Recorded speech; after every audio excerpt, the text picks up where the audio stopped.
opportunity to do is talk about what a predator looks like. First of all, I just want to point out that a predator can be anybody, any age, any gender, any sexuality.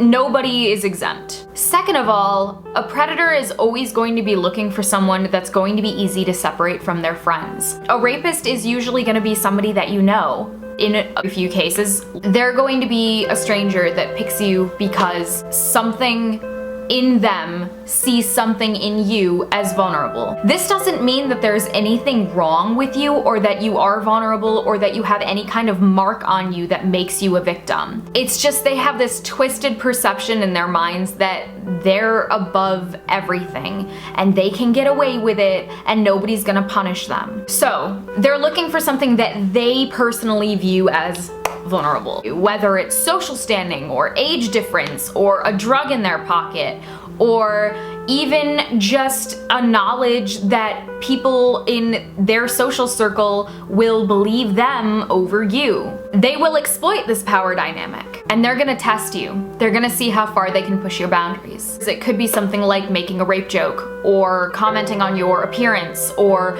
your weight or the way that you talk or the fact that you're there alone that night. They may start moving in on your physical boundaries and wait until they can isolate you, which moves me to the next part where they isolate you. They're going to try to move you away from everybody else.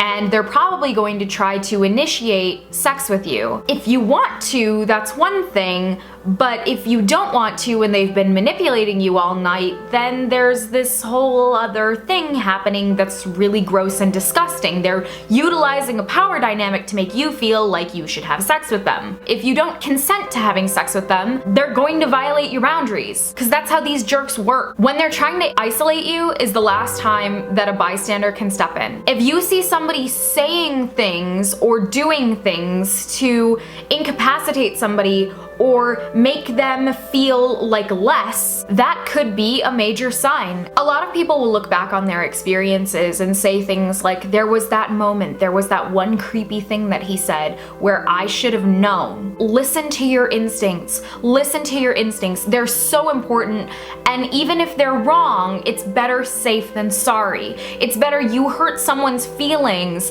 than you get hurt, you know? But it's never your fault if you're victimized. I just want to let you guys know this so that you have a better chance of keeping yourselves and your peers safe, because we're all in this together and nobody should get hurt. I'm gonna tell you a story. Earlier in the week, I got 2 new lovely fashion accessories.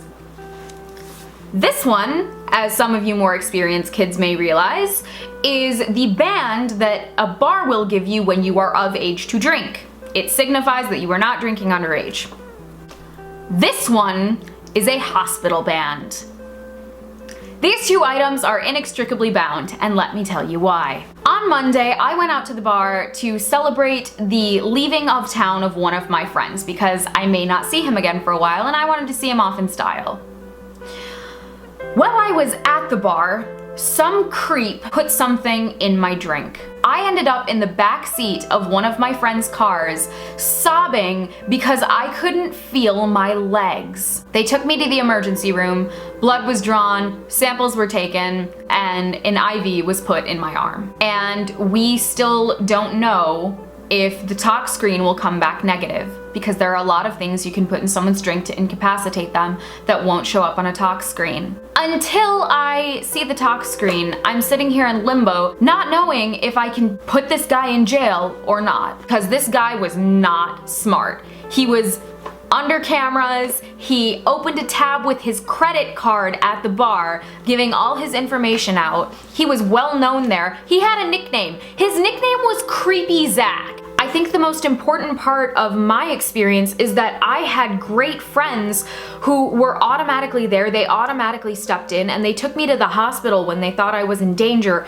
So I'm gonna leave you guys with this. Predators don't look like predators. They look like normal people. It's very, very important to watch out for these signs in your social interactions so that you can keep you and your peers safe. We're all in this together. We're all a family. We're all responsible for each other. And on that note, I really just want to thank the people who put their capes on for me.